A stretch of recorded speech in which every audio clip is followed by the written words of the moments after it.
좀 더 세부적으로 계산할 필요가 있는데 그때 제가 쓰는 방법이 요런 표를 만들어서 물건을 하나하나 넣어 보자는 거죠. 그래서 매수 단계에서 이 물건의 어 어떤 컨디션, 상황을 보고, 그다음에 전월세를 넣고 났을 때 내 에코드도 보고, 그다음에 보유 단계에서의 세금, 각종 세금도 보고, 그다음에 우리끼리 이제 제가 맨날 수업 중에 하는 얘기가 있죠.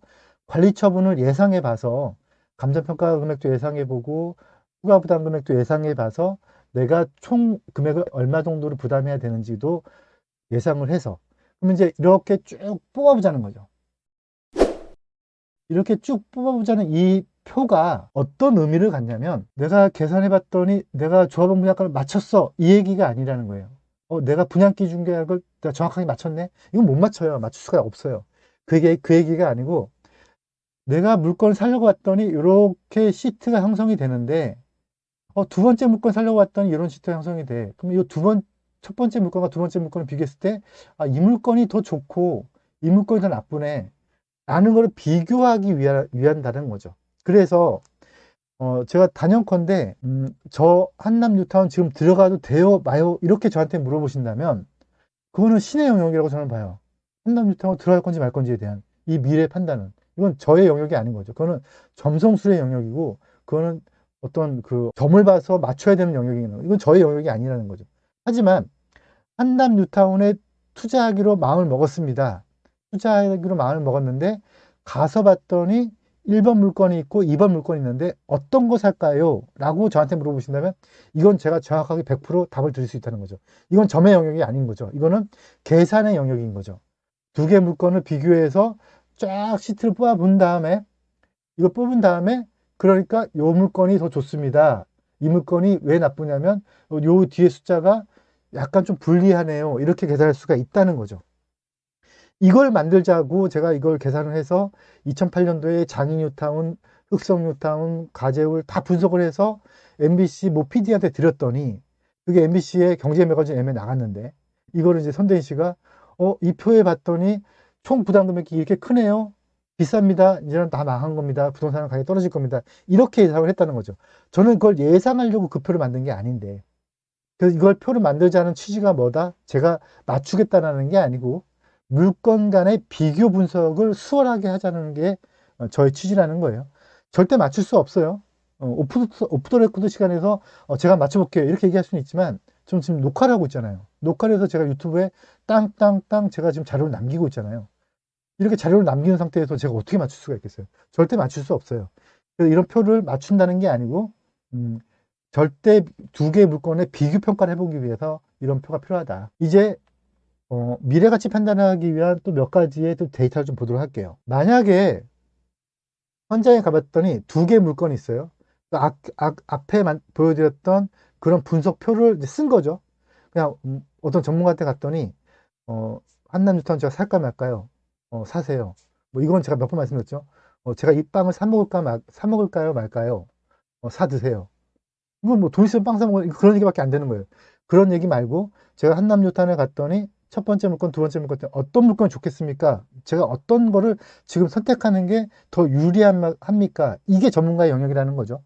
이게 봤더니 가범 물건이 있습니다. 나범 물건이 있습니다. 어떤 걸 살까요? 라는 거죠. 첫 번째 물건, 자 보세요. 대지 지분이 한 평이에요. 근데 건물이 위에 있어요. 뚜껑은 아니죠. 땅이 있으니까. 이거 아파트 받을 수 있다고 했죠. 몇 평 받아요? 33평 받는데 문제 없다고 했어요. 나번 물건은요, 대지분이 10평이에요. 그래서 매입가를 봤더니, 평당가가 1,000만 원이라고 두 개를 놓고 봤을 때, 1,000만 원을 놓고 봤을 때요. 감정가, 그럼 권리가액이 둘 다 1,000, 얘는 1억.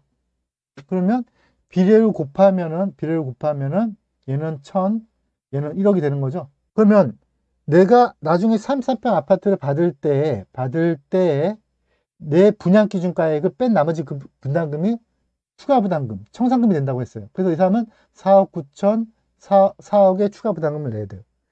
만약에 한 평짜리를 평당 1억에 샀다면, 그러면 매입가는 1억이죠. 평당 1억 주고 산 거니까. 근데 10평짜리를 평당 5천 주고 샀다면 5억이잖아요. 그러면 분명히 평당가는 어마무시하게 가압업 물건이 비싸요. 그쵸? 그런데 그렇게 계산하는 게 아니라는 거죠. 이 한 평에다가 벼를 심고 10평에다가 벼를 심으면 당연히 10평이 더 많은 수확물이 나오겠죠. 고추를 심든 감자를 심든 배추를 심든 더 10평에서 더 많은 수확물이 나오겠죠. 이거는 어떤 수학의 목적이죠. 이거는 말 그대로 이용의 목적인 거죠. 그게 아니고 내가 이걸 사는 이유는 아파트를 받기 위한, 먼 미래 아파트를 받기 위한 권리를 확보하기 위한 차원이잖아요. 권리를 확보가 됐어요. 어떤 이유로요? 재개발에서 얘기하는 대상 분양 자격을 따졌더니 한 편도 위에 건물이 있으면 그러면 3, 4평 아파트 받는데 단 추가 부담금을 많이 낼 뿐이래. 그럼 추가 부담금 많이 내는 거 봤더니 4억 9천이에요. 10평은 적게 내는 거죠. 4억인 거죠. 그러면 매입가만 놓고 본다면 1억 5천이니까 총 투자 금액은요. 재밌게도 가압업 물건은요. 평당 1억에 샀음에도 불구하고요. 5억 9천에 33평 아파트에 입주하는 거고요. 나압업 물건은 9억에 입주하는 거예요. 그러니까 결국은 어떻게 되냐면 결국은 평당 1억 주고 산 거는 5억 9천에 33평 아파트가 들어오는 거고요. 평당 5천 주고 산 거는 9억의 총 투자 금액을 내고 아파트를 받는 거죠. 그러면 당연히 한 평짜리를 평당 1억 주고 사는 게 맞겠죠? 그죠? 당연한 거죠. 물론 이 안에 전제가 있다고 했어요. 한 평짜리지만 청산당하지 않고 아파트를 받을 수 있는 권리가 확보가 돼야 돼요. 그러면 이제 이렇게 두 가지 물건이 한남뉴타운에 있다. 예를 들어서 같은 구역 안에 있다. 그러면 한 평짜리 1억에 사는 게 맞겠습니까? 10평짜리 평당 5천에 5억에 사는 게 맞겠습니까? 라고 저한테 질문하신다면 저는 첫 번째 대지집은 한 평짜리가 위에 건물이 온전하게 있는지, 그래서 분양 자격이 있는지 없는지, 전체 조합원 숫자와 분양 물량을 따졌을 때 이 한 평짜리도 33평에 배정이 되는지, 혹시 10평짜리는 40평대 배정이 되는 게 아닌지, 이걸 비교해 봤더니 한 평짜리도 30평대, 10평짜리도 30평대에 배정이 돼요. 그러면 동일하게 배정이 되는구나. 그러면 초기 투자 금액이 어떤 게 많은지, 총 투자 금액을 비교해 봤을 때 어떤 게 많은지 비교해 봤을 때, 초기 투자 금액은 A 물건이 더 적네요. 그러니까 A 물건이 우선 첫 번째 점수는 더 높습니다. 그런데 총 투자 금액도 적네요. 그러면 가압업 물건 사세요. 라고 저는 컨설팅을 할 수밖에 없는 거죠.